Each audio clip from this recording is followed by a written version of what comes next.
I have been really looking forward to this series because I just know that it's going to connect with all of us, and hopefully for some of us, it's going to help us make some sense of some things. In the late 1800s, doctors and scientists believed in something called spontaneous generation.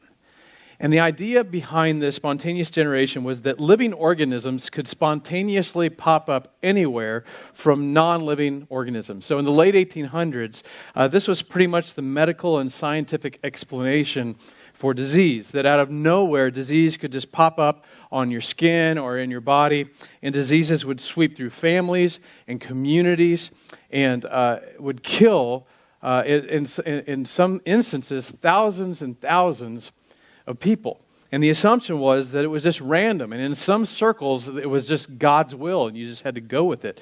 And no one investigated how these diseases were transmitted or how they were related, because spontaneous generation was just assumed. But then Louis Pasteur came along and he said, no. He said, no, actually there are invisible organisms that you cannot see, and they carry diseases. They can be carried by the wind. They can be passed by touching someone's skin. They can be found on food. They can live on different surfaces. And these diseases are not just popping up. They don't just happen randomly. But there is an invisible world that impacts our visible world. And this invisible world, he would call germs, later to be called microorganisms. These invisible microorganisms are everywhere, and you can't see them. And this unseen world is impacting the seen world, and it's got the power to destroy lives and families and communities and create epidemics that can cross the globe all over the world and kill hundreds of thousands of people, all because of something you can't see. So he put forth this idea that became known as the germ theory of disease. And the idea was this invisible world of living things impacts our seen world. And within his little close-knit community of physicians and scientists, they actually began to take this seriously. They began washing their hands. They began separating people and isolating people. And they began to begin to quarantine and watch to certain things transfer from one person to another when it came to common diseases. But many people outside and people inside the medical community, they said, "You're crazy. This is crazy. What you're seriously trying to tell us that there's something that we can't see, and it impacts what we can see. You're trying to tell us that there are these invisible things, and they float through the air, and they land on us, or they land on our food, or they can be transmitted by somebody else's skin. There's this invisible world where we're supposedly surrounded by these little invisible organisms, and they impact our visible world." And Pasteur say, yes, exactly.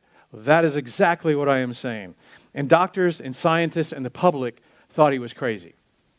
Well, today, germ theory is not a theory anymore, right? We all believe in germs. We believe there's this invisible world that impacts our visible world. And that's why all of us, we've got a lot of stuff like this, in our shelves, or little pocket size, in our purses or our man bags or whatever it is. We've got this in our lives. Some of you can't imagine this in your lives. Some of you work with these little bacteria factories called children because you're teachers and whatever. And it's like you are like all the time. I remember when we took our whole family. We went to our sister church in the mountains of Haiti, and our youngest was 9 at the time, and we all had this. And it's like after shaking somebody's hand before you eat, smear up with some of this stuff. So we believe.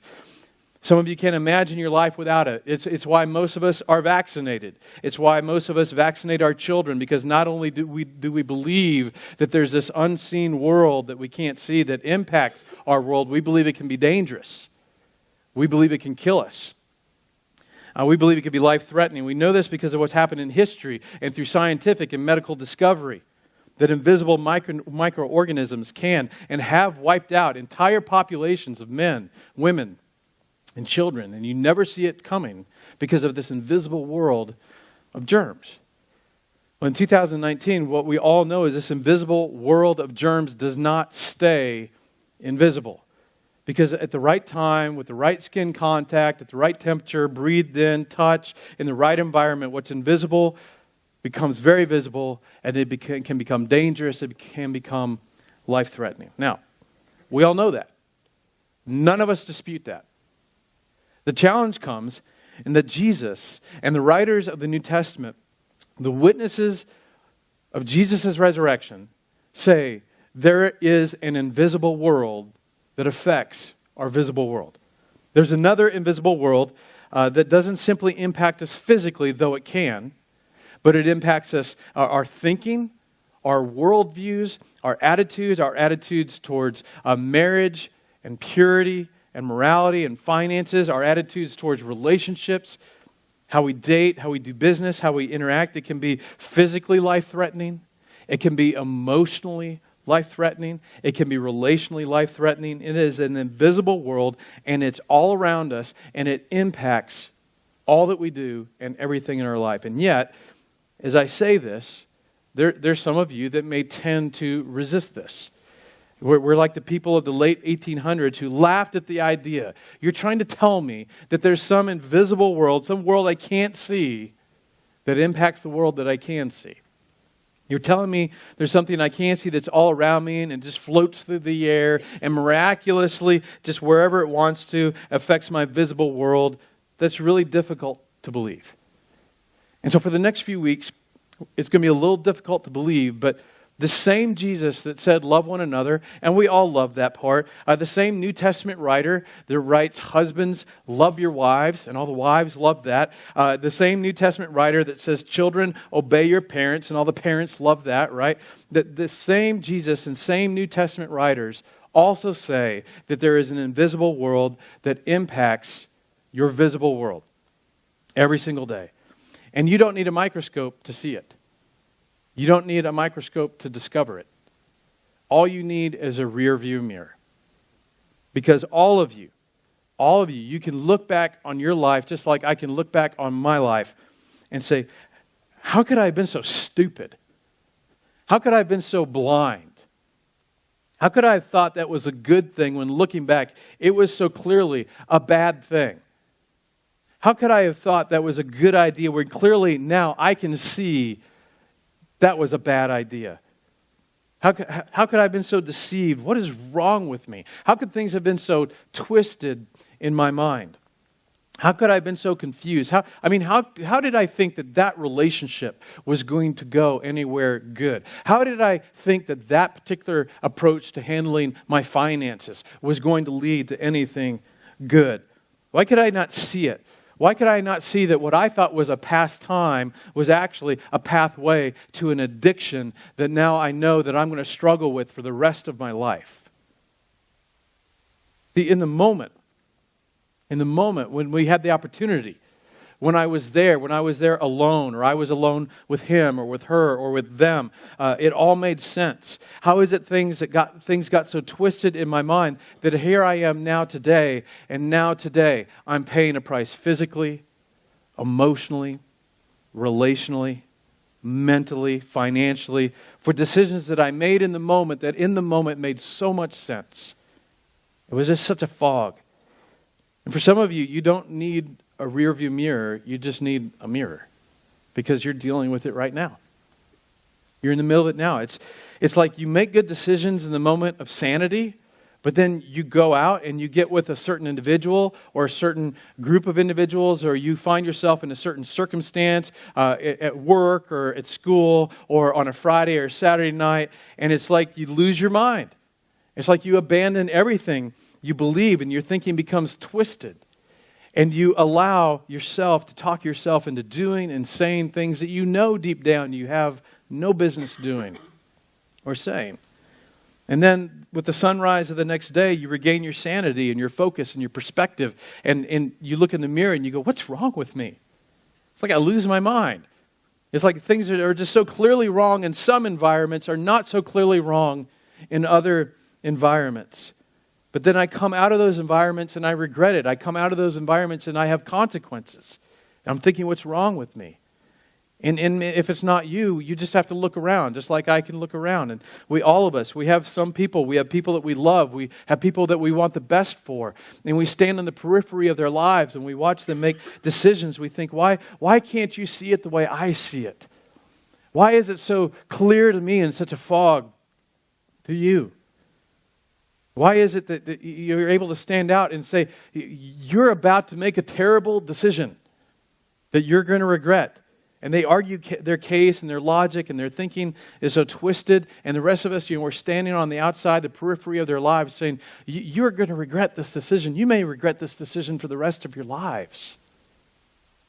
But in the moment for them, it just makes perfect sense. It's because there's a twist. There's a deception. There's a way of thinking that only makes sense in the moment, and then we look back. I mean, historically, culturally, as a people, as a country, there were twists in our thinking that led to the deaths of people, of thousands and thousands of indigenous people, the persecution of people, the enslavement of people we thought was a good idea, the mistreatment of people. And then we come to our senses, think, what were we doing? What were we thinking? How could we have supported that? How could we have thought that that was the right thing to do? It's simple. It's simple, as we're going to see this morning. See, Jesus and the New Testament authors, they answer this for us because there's a twist. There's a distortion of the truth. And it's just enough to get us in trouble, but not enough to scare us away. And the one behind the twist will never tip his hand too much. He will never make himself be too obvious. For were he to become obvious, we would see him for who he really is, and we would run the other direction. But not everybody falls for this. I mean, there are people that they seem to somehow be available to navigate all this and avoid deception. They don't seem to make these bad decisions. They do marriage differently and parenting differently, and they don't buy in the culture's definition of how I handle my sexuality. And you look at some of these people, it's like, I want a marriage like theirs. I want a dating relationship like theirs. I want to have self-esteem like they do, a sense of just kind of worth and security. I want to be that emotionally healthy and have those kinds of habits. I want to be financially free like they seem to be financially free. But let's face it, those people, they're the exception and not the rule. Because we live in a culture that's been twisted.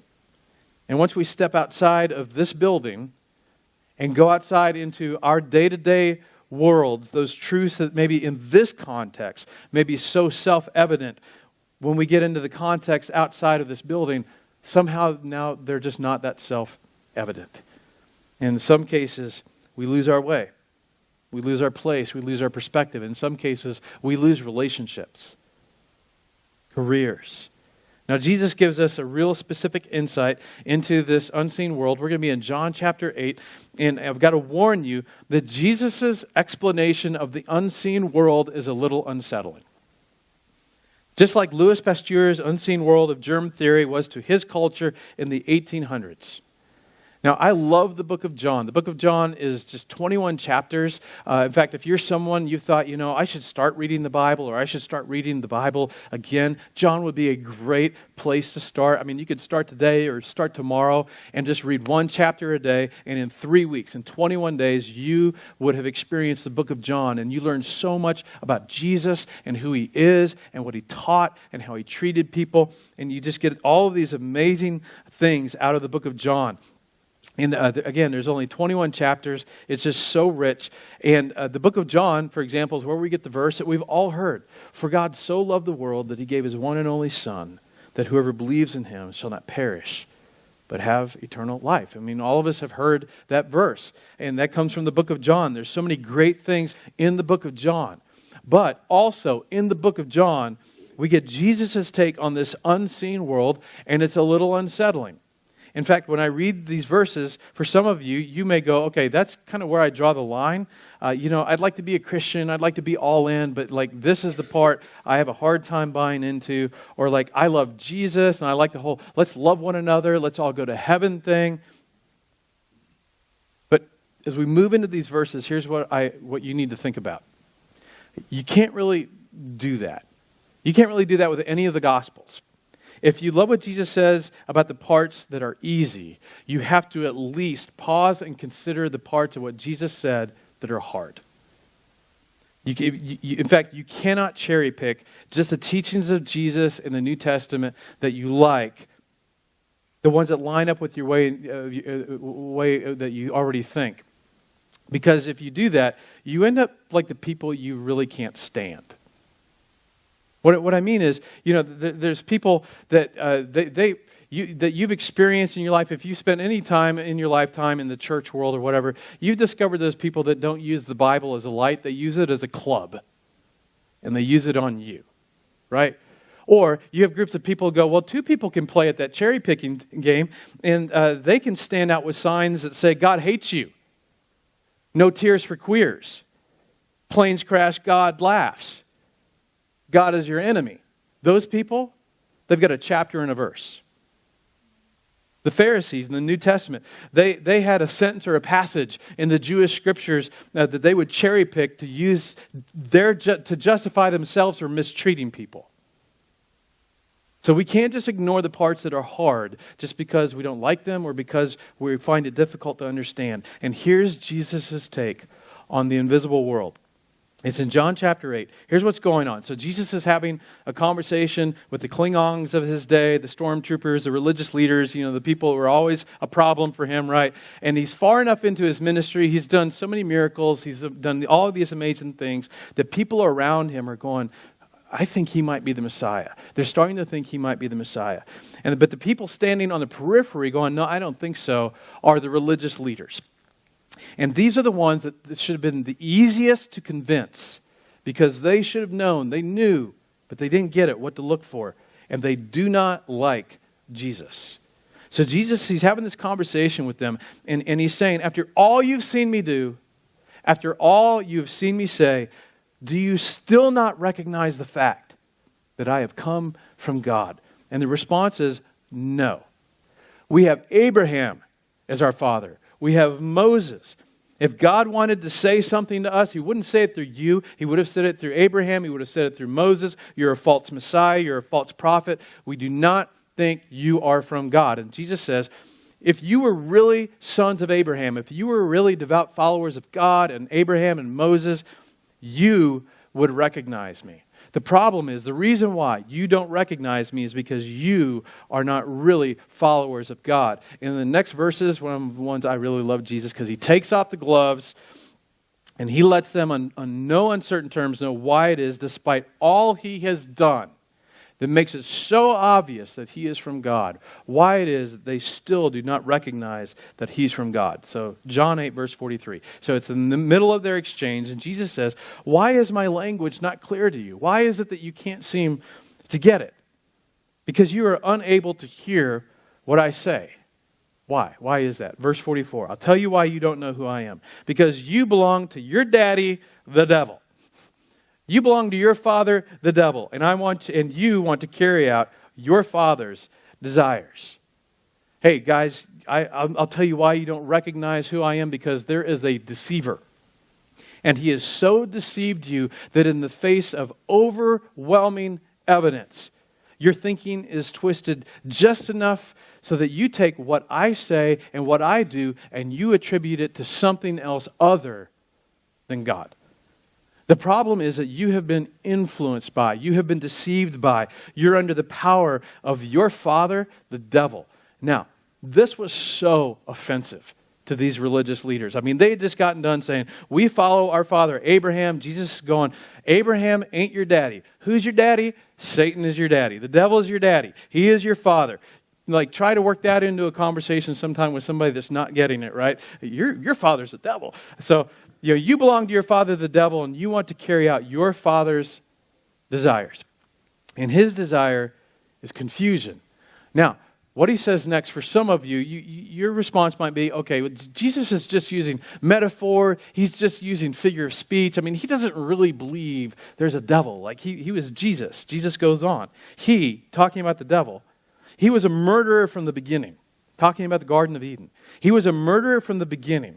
So a little foreshadowing. Guess what you guys are going to do to me? You're going to take me and you're going to murder me. And that's understandable because your dad is the devil. And that's what he does.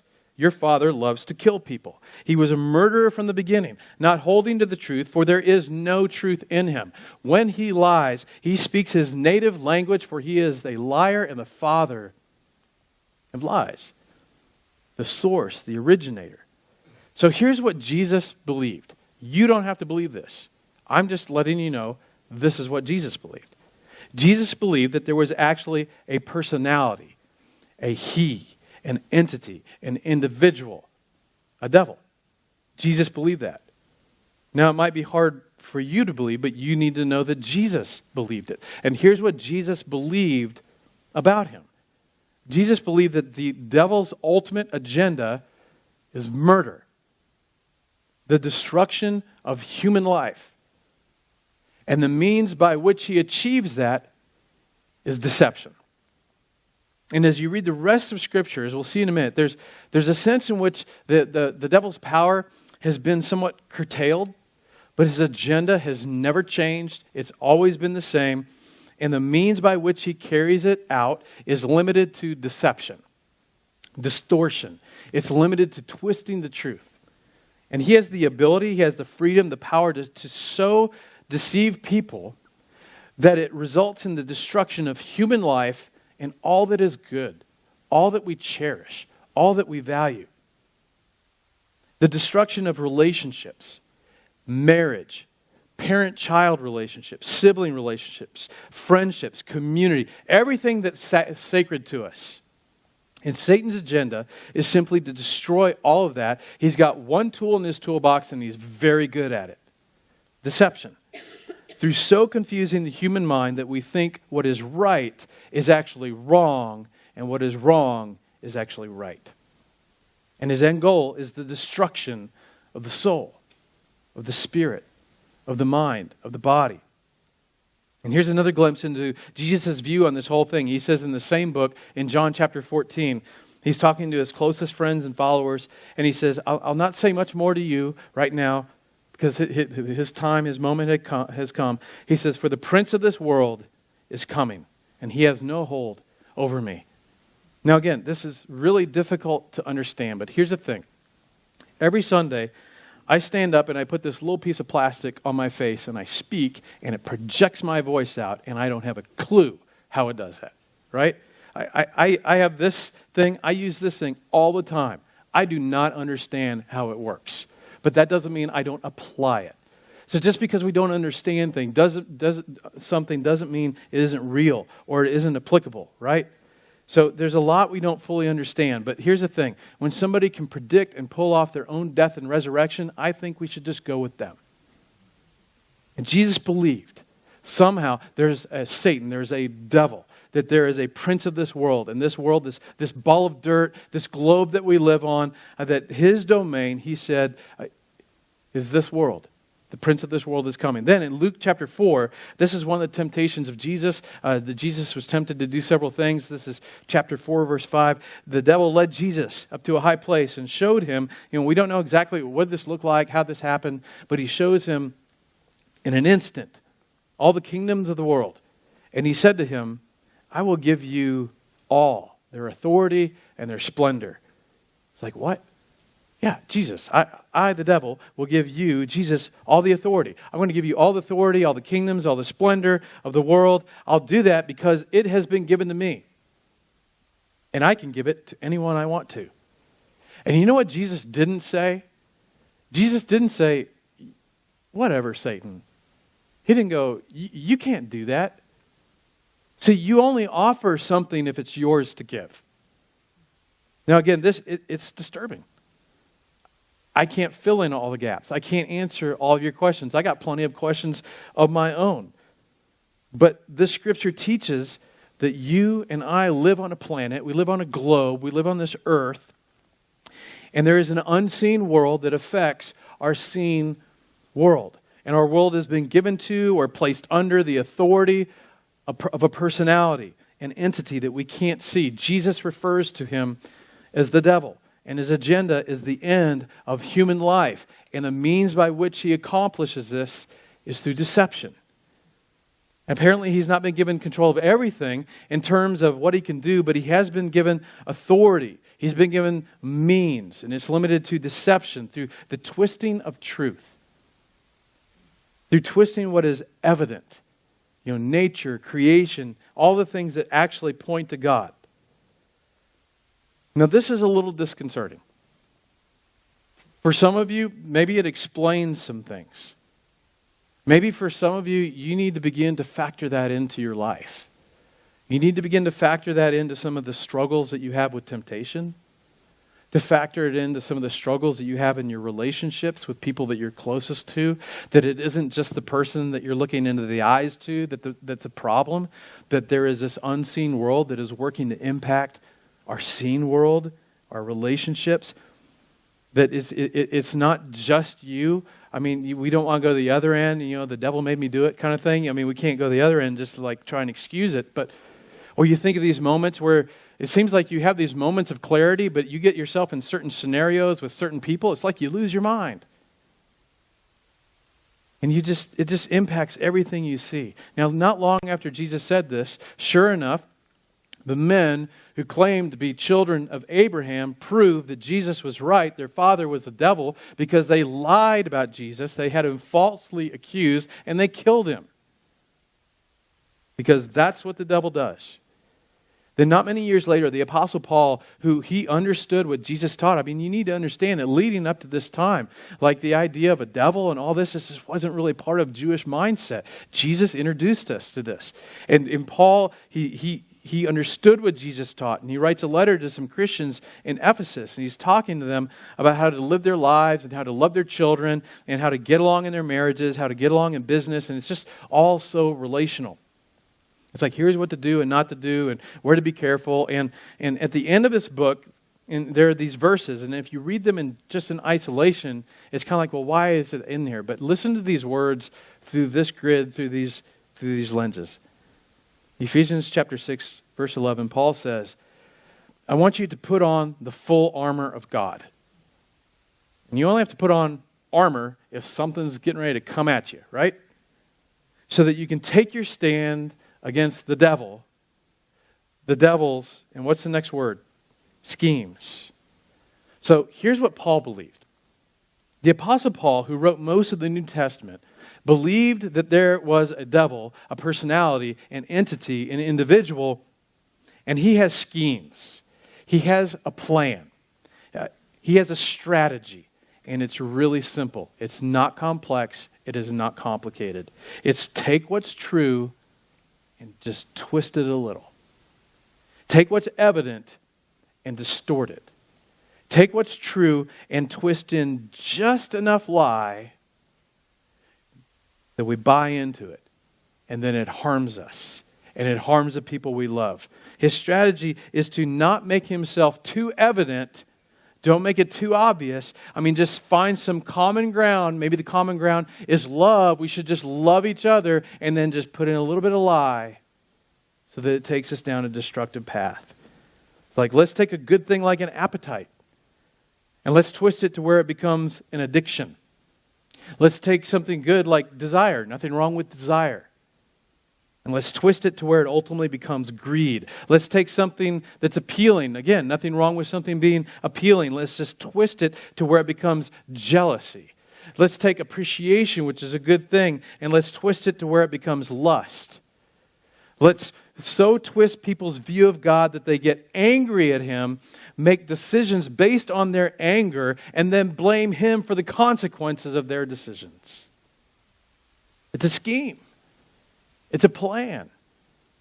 And what he says next is so helpful. And again, if you're in the middle of some sort of struggle with temptation or a relationship struggle in marriage or with in your dating or whatever, or a roommate, boyfriend, whatever, listen to this next verse, verse 12. Our struggle is not against flesh and blood. It's not just the person or the people in your life. Okay?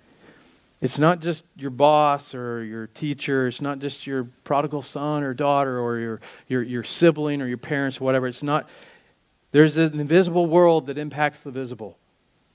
There's an unseen that impacts the seen. For our struggle is not against flesh and blood, but against the rulers, the authorities, against the powers of this dark world, and against the spiritual forces of evil, this unseen world that he's talking about in the heavenly realms. And again, for some people, it's like, Paul, I mean, you seem like such a smart guy. I mean, you were educated, you're smart, you're just amazing, but you believe there's a devil that has a plan and a scheme and a strategy? mean, Paul, you're discrediting yourself. You should just leave that part out. You believe there's a devil. Paul says, oh yeah. And he's a murderer and he's a deceiver. And the means by which he accomplishes his murder is by distorting and twisting the truth. Now, for some of you, you're thinking, I am so glad we are finally talking about this. Chad, I wondered if you even really believed any of this. I do. I mean, we hardly talk about it around here. For some of you, you say, like, I'm glad we're talking about this because I read passages like this, and sometimes, honestly, it's just a little confusing. Like, really? A devil, like red pitchfork and whatever? You know, for some of you, it's like, man, I think I learned something. I'm going to apply that to my marriage. I'm going to have an argument with my husband and go, you're of your father, the devil. You know, WWJD. What would Jesus do? Jesus said it, so I'm going to try it. There's another group, maybe for some of you, you've been away from church for a long time, and you go, this is exactly why I quit going. Because you believe. But here's the thing. If you're somebody that's skeptical about it, I totally understand. You know why? Because it's invisible. You know, it's like germs. And besides, you know, everybody can have their own theory of spontaneous generation. I mean, we've all got the freedom to do that.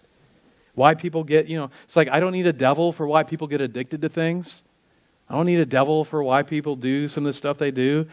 You know, you don't need a devil to figure all that out. You know, you've got your own explanation as to why that relationship in the past, you know, you just couldn't seem to get along and it just didn't work out, or why that job didn't work out, or why this person did that. I mean, you've got your own explanation. But let's just be real honest. Let's just be real honest for a second. Isn't it true that every once in a while you hear something, you read about something, you see something, and you think to yourself in your gut, that's just evil. That's just pure evil. Everybody has to have a worldview that makes sense. And in your world of sorting out reality, isn't it true that every once in a while you hear about, you see about, you read something, that's just purely evil, and you have no other explanation. I mean, just 2 weeks ago, on a national news show on 2020 was a story of a dog catcher and compliance officer in Park City, just a few miles north of us, church council president, who over a period of 17 years randomly selected, bound, tortured, and killed 10 people from the ages of 9 to 62. They call him BTK. A milkman spends days planning his drive into an Amish community to go into a school where he ties up little girls, he shoots 10 of them, kills 5 of them, all of that because he had lost a child a few years before. How about this? A group spends years and years planning to hijack jets with people in them and fly them into business buildings in New York because this will make God happy. Years planning, and to the very second they crash those planes, they're thinking, all of this makes perfect sense. Or just recently, I was watching a documentary on World War II. And today, you can go to Germany and you can visit concentration camps. And they cover acres and acres, and there are these barracks. This took incredible planning. This was a machine. This wasn't somebody got mad at somebody and out of anger they did somebody or pulled the trigger or whatever. This took years. This was a sophisticated, well-oiled killing machine.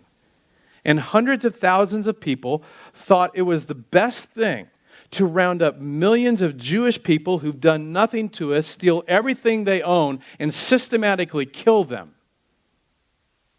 And let's kill as many as we can, because this will help us accomplish something good.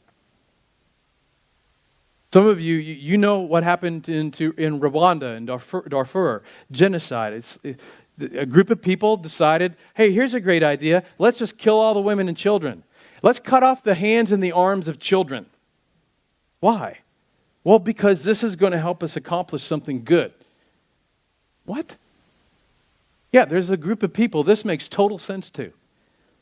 I mean, we are related to people who thought slavery was a good idea. And many of them use the Bible as justification. Child pornography. It's an industry. Child prostitution. I mean, we could go on and on. I mean, you just pick any one of those and you drill deep down and you explain that without a force. You explain that without an entity. You just explain that without a schemer and a deceiver. Just try to explain it without a devil. You can't. Jesus says, I told you 2,000 years ago, he is a murderer. And he has one tool, and it's deception. And he will not tip his hat to his existence because he does not want to overplay his hand. That there is this invisible world that impacts our visible world every single day. And it's why I, as a somewhat rational human being, lean hard into the teachings of Jesus. It's why I pray for myself on a regular basis. I pray for my family. God, please help me to see as you see. Help me to see people as you see people. People that are very different from me. People that I might consider far from you. Help me to see them as you do. Help me to see the world as you see it, the culture as you see it, money as you see it. Help me to not see it through the lenses of deception. Don't let me be deceived. Because there's a deceiver. There's a twister. And the thing to fear, the thing that we should fear is that our realities, that our minds get twisted. That our thinking gets twisted, that our views of one another get twisted, that our views of marriage and our bodies and sex and morality and raising our kids and money, the world and politics and religion, that somehow they get twisted just enough that we make decisions that result in the destruction of other people or our lives, our hearts, our minds, our spirits, our bodies, the human life. So for the next few weeks, we're going to look at some of the big twists. And my prayer is as we go through this, that God, through His Word and His grace, He would help us to see things a little bit different, to be able to untwist some of the, just a little bit of lie out of some truth, and respond to things a little bit different, because things are not always as they appear. And by the way, week 3, so Sunday after that, just so you know, will be PG-13.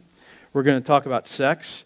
And because I'm an 80s kid, and some of you, the song I have been whistling, Shauna will tell you around the house, is Let's Talk About Sex.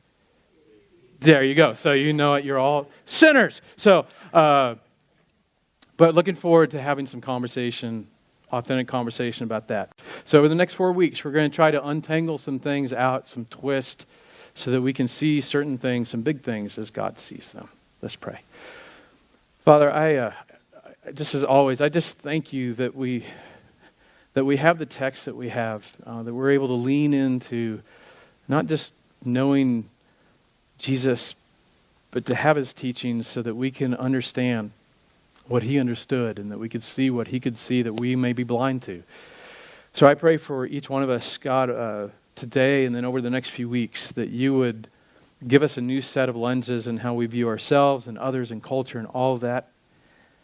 And Father, I just pray too, because I know there's some that are here this morning or listening online that they know just in what they heard today that there are some areas of their life where they've allowed a little bit of lie to be twisted in, and they're justifying some things and they're saying some things are okay, but deep down in their gut and in their heart, they know if they have to keep fighting to justify it and make excuses and explain why it's right, that they're battling. And God, we just recognize that there is a deceiver that's whispering into all of our ears, just trying to mix just enough lie in to create as much pain and destruction in our lives as he can. So as Jesus taught us in the prayer, in what we call the Lord's Prayer, lead us not into temptation and deliver us from the evil one. It's in the name of Jesus that I pray. Amen.